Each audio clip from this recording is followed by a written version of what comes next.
An armor is as strong as its weakest link, and to everyone's surprise, the economic powerhouse of Europe, Germany, proved to be the weakest link of the European Union in its conflict with its most obvious adversary, Russia. Germany blundered its energy transition, and that's why in this video I'll present the road that brought us here, the facts and reasons why European leadership and the entire structure of the European Union should get a deep and meaningful revamp in order for European values to survive and prosper, at home and also abroad.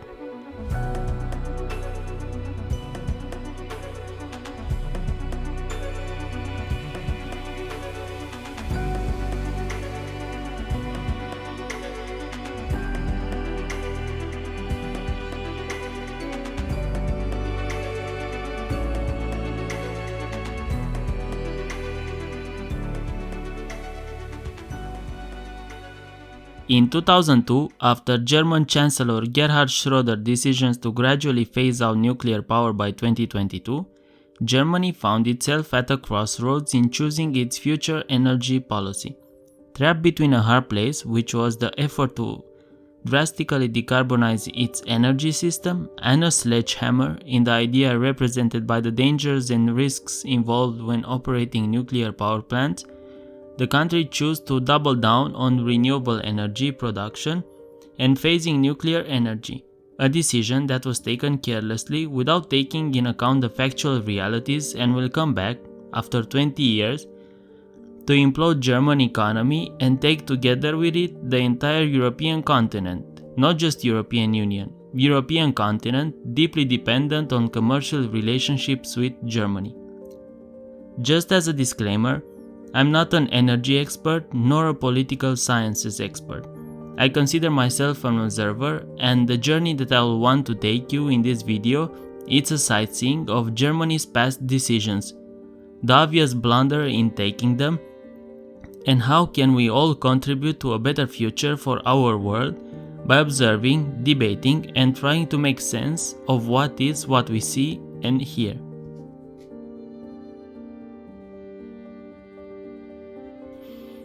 The kidnap of meaningful change by decision makers, aka the politicians.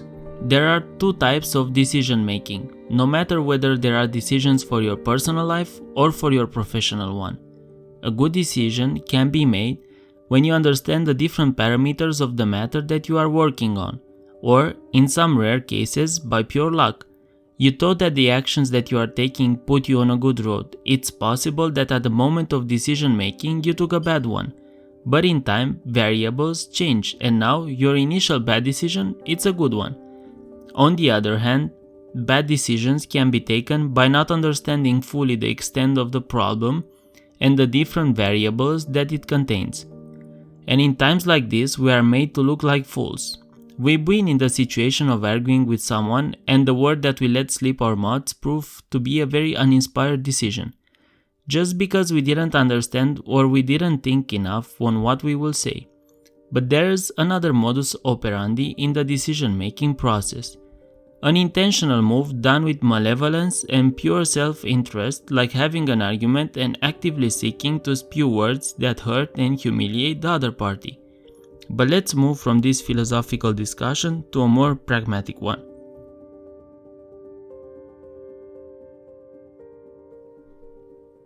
Germany's decision makers did blunder their own country's energy policy and also its security. The only questions left now are to understand how deep it goes and how it happened, by mistake or intentionally.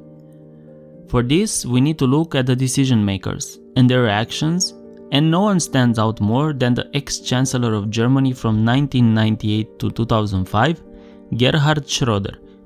The spearhead of the Greens, a political party, a faction that should have led Germany to a renewable future, Schröder was the main actor in denuclearizing Germany's energy sector, a movement that he put in motion in 2002, putting the country that he was surprisingly serving in the position that it is today, addicted to fossil fuel imports, mainly from Russian sources, and with no clear vision for the future to get out of this conundrum. You might say that Chancellor Schröder was too ambitious, that his intentions were good, But his track record as an employee of Nord Stream AG, Rosneft, and Gazprom, plus the cherry on the cake job as a lobbyist in promoting Russian fossil energy, makes him as a prime suspect of premeditated crime against his people. Crime that paralyzed German and also European response against Russian aggression towards Ukraine. Germany's and EU's addiction to Russian fossil fuels is translated into the flaccid response to this situation, painted as an addict watching their drug dealer beating their neighbor to death, an addiction that pushed you now in a situation in which either you close your eyes to the crime taking part, either you go into it raw. Even more tragically ironic is that Mr. Schroeder won his election under the slogan "Trust in Germany." Gerhard Schroeder's decisions as a chancellor are just a long list of disasters, a list of shame for the German people who were too short-sighted to see it.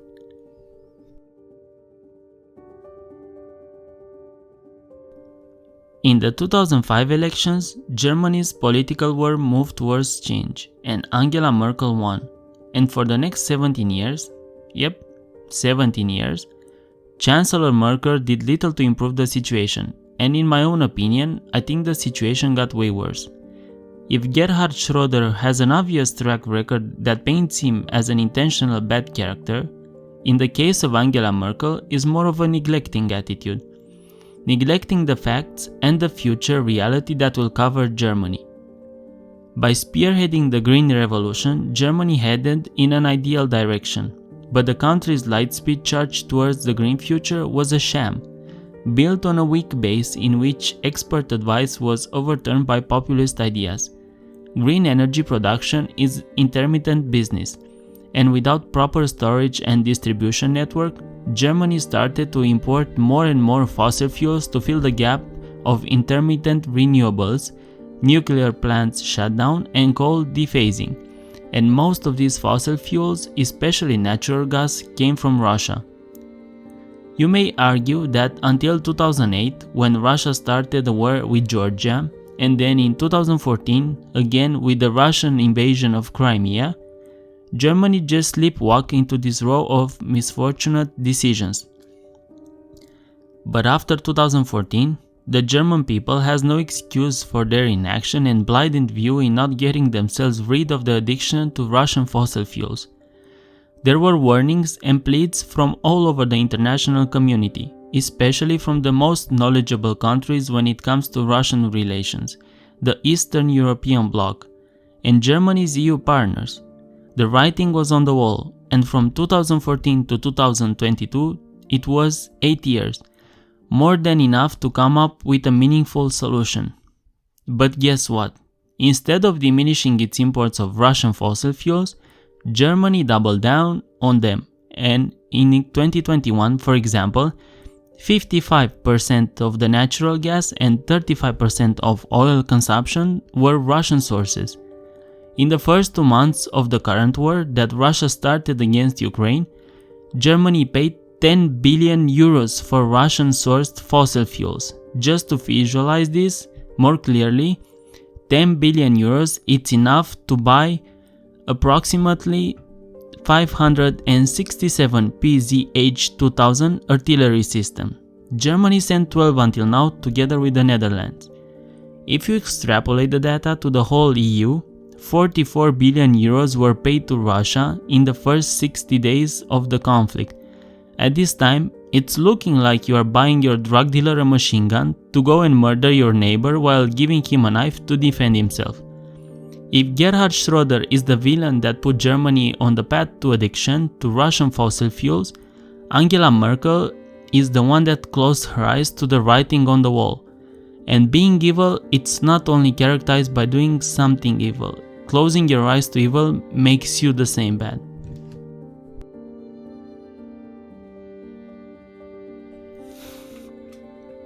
Germany's decision-making process was done by corrupt politicians, ignorance of the facts, and an illusion of a future utopia, a house of more than 80 million people built on quicksand. You might think that I sound like an unbeliever of global warming and an opposer of clean, renewable energy, but it's the reverse. I strongly believe that renewables are one of the main key in providing countries with safe and plentiful amounts of energy that not only provides a boost for manufacturing industries and consumers, but also can make a country energy independent. Just think how many wars were started for energy sources and how many people died in the name of secured energy sources. Germany is a world leader in the usage and production of renewable energy, but is not a world leader in energy storage, and renewables have a big disadvantage. They are intermittent, and while the price of energy obtained by renewable sources plummeted, the price of storing energy is still very high, and you can't operate a renewable system without plentiful storage. In 2002, Germany went on the path of denuclearizing its energy system. The decision was taken by considering the risks for safety and dangers in operating nuclear power. Nuclear energy has a very low level of pollution and an affordable price per megawatt hour produced, higher than renewables but still affordable. And it has a big advantage over solar and wind. It's a predictable source, and you can trust that it is there when you need it. You can match it easily with demand and production. To make up for the closure of nuclear reactors and also of coal-fired power plants, which are one of the main sources of environmental pollution, Germany added more and more renewables, an intermittent source, and to compensate for the downtime of solar and wind, Germany started to use natural gas in electricity production. Natural gas is a valuable element, and burning it for electricity is one of the most wasteful and polluting means of usage. Cheap Russian gas fueled Germany's famous Energiewende, the ironic path to a sustainable future that is fueled by dependency on fossil fuels. German chemical industry, one of the largest in the world, is also one of the main benefactors of the cheap Russian gas, using the plentiful imports of natural gas as feedstock material to obtain a myriad of necessary chemicals.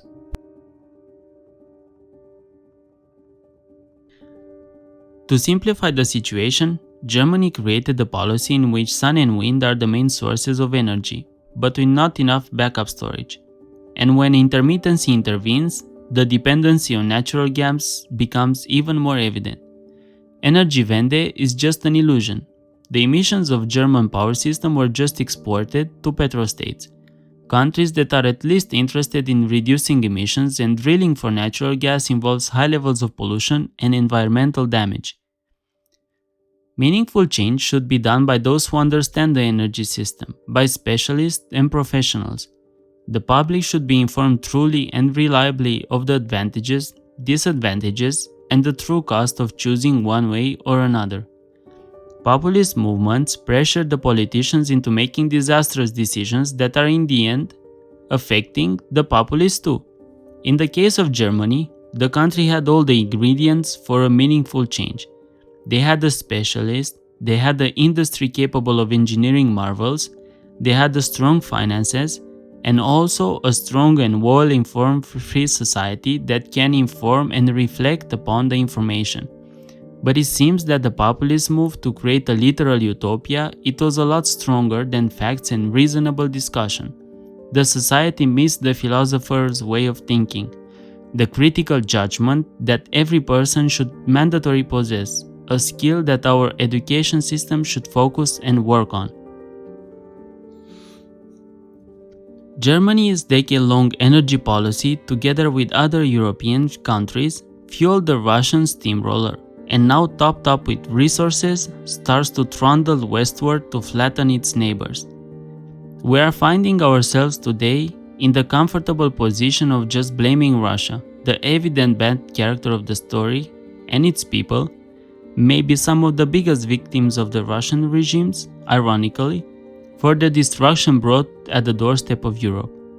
But Russia's decision to pillage and destroy is not a new one, especially for the Eastern European countries, states that only suffered under Russian occupation, a country that brought just terror to its people.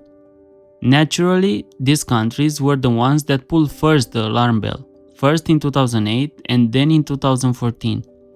But the civilized West didn't pay too much attention to it.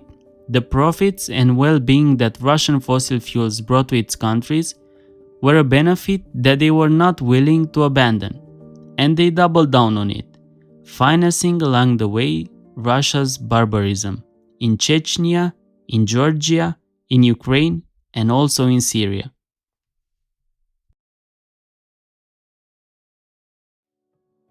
As a European citizen myself, I refuse to believe that this is the European Union's vision for the world, a world of cowardice and inability to provide its citizens with clean sources of energy, the possibility of progress and basic safety without getting dependent on dictatorial regimes.